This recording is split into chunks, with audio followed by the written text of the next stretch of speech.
How was the successor chosen? Oh, the succession issue was always difficult. He did not have the right to appoint a successor. That was not the Mongol way. He could nominate somebody. So before he set off for the Middle Eastern campaign, one of his wives said to him, even the biggest tree falls. You've got to make a plan and talk to your sons about the future. So he did. He called the sons together. So this is Zuch, the oldest boy who was born while the father was allied with his Anda Jamok, and he was named Visitor, Zuch. And then the next one was Chagadai, and the next one was Okode, and the next one was Tula, the father of Kublai Khan, but he was still alive at this point. So all four of them came. So Genghis Khan explained to them he wanted to talk about the succession and to get some consensus from them about the succession. And so he said, the Mongols always call on people to speak by order of age. They also serve tea or food, anything by order of age. It's always done that way from then till now. So he called first on Zuch. And he said, what do you say, Zuch? Genghis Khan favored Zuch. This is the one who was questionable paternity, but he always favored him. Mm-hmm. The youngest Tulu was too hot-headed.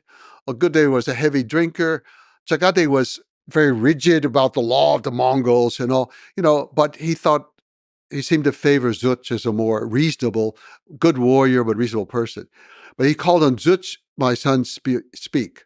Chagade, the second one, who believed in Mongol law, supposedly, he jumped up and he said, this is when he accused his father of all kinds of, he said, how can you call on this Merkit bastard? If you call on him first, that means you want him to be the great Khan. He should not be the great Khan of the Mongol Empire. It is his Mongol Empire now. On and on, you can imagine kind of scene. Well, Genghis Khan is the greatest ruler in the world. He's sitting there being lectured by his second son, and this is when he gave that impassioned speech to his. Now, actually, the way the secret history, it makes it look like it was his assistant speaker who said it, because very often the great power doesn't say the words directly. They let somebody else say them for them. They have a spokesperson. But anyway, I think it was his words, and I think he said them on that day. That's what I think. Of this business of, you do not know, you were not there. The stars were moving in the sky, heaven was turning around, the earth was turning over. You do not know who loved whom. You do not know who your mother loved. You do not know what your mother did. And if I say he is my son, who are you to say he is not my son? By the way, pretty just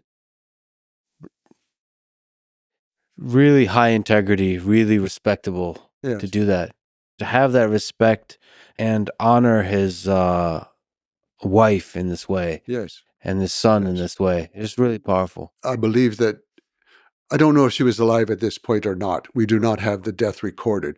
Mongols are not good at recording death. They usually just say somebody finished their age, or they have some euphemism for it.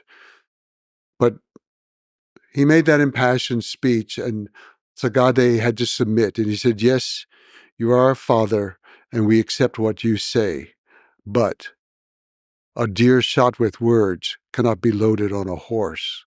A deer shot with words cannot be eaten. So Genghis Khan knew. So he said to the boys, I mean, these are middle-aged men, they're not boys, but he said to the men, what do you want to do? What do you want to do? And he said, I don't favor Tsagade because of his attitude and the situation. And Talo is still hot-headed, and he actually ended up being drunk and dying early. So, but the other guys, they said, well, a good day. They chose him because he was the most generous and the bon vivant, and he was for every party and drinking every time. And Yeah, one time, Chikihutuk, the great judge who wrote The Secret History, Chikihutuk was sleeping in a cart one time for whatever reason. I don't know what. I think he also had passed out drunk, perhaps. But Agade came out drunk and grabbed him up and pulled him back into the party. And Agade was a party guy. And so he was chosen as the next great Han of the Mongol Empire.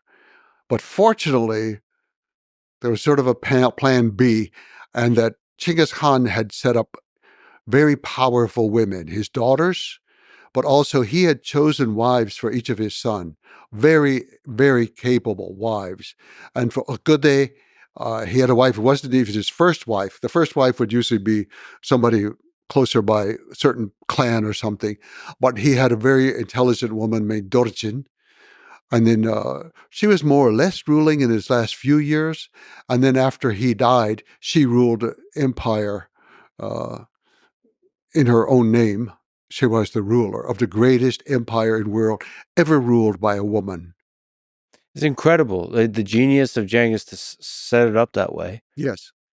And to not, there's probably very widespread discrimination of women at that time.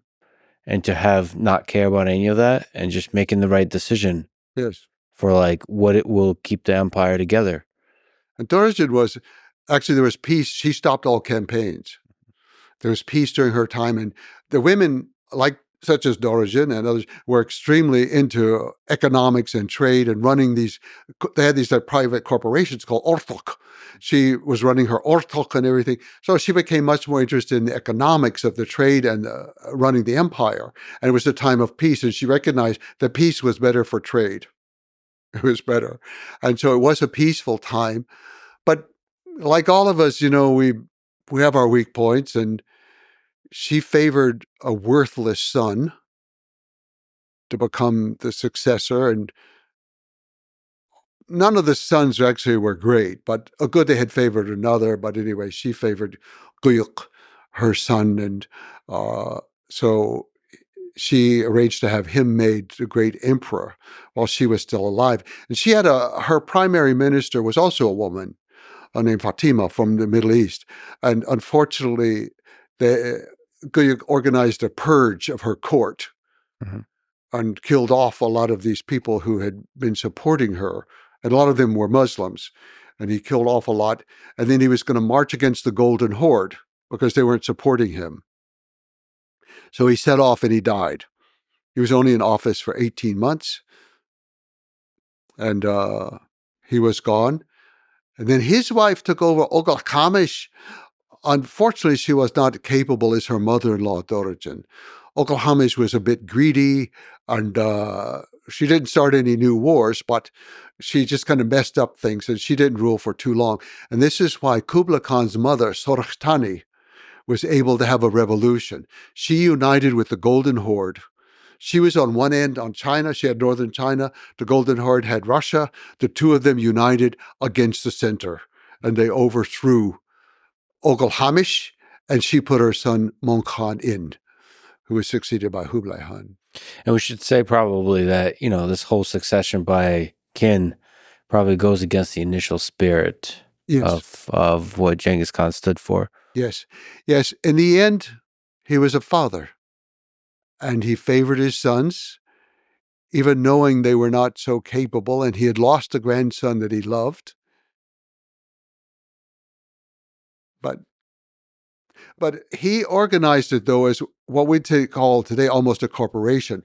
All lands belonged to everybody in the family, everybody. So Kublai Khan, that's why he had soldiers. There were Christian soldiers, Ossetian soldiers, and Kipchak soldiers. He had 10,000 of each come in. And then the Russians would own silk factories in China.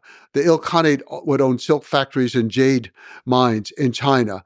The people in China, the Mongols, they would own villages in Persia and in Iran. So he organized it all. Everything was owned by the entire clan. It didn't last too long like that because of the divisions that developed. So the great Han was primarily in charge of conquering and expanding the land so they had more lands to own. That was going to be the job. And Kublai Khan fulfilled it. Mongol Khan, to some extent, fulfilled it. Oh, good, they did. Greek did not. It was family ruling the land, all the different territories. Yeah, and they weakened with every generation. Yeah.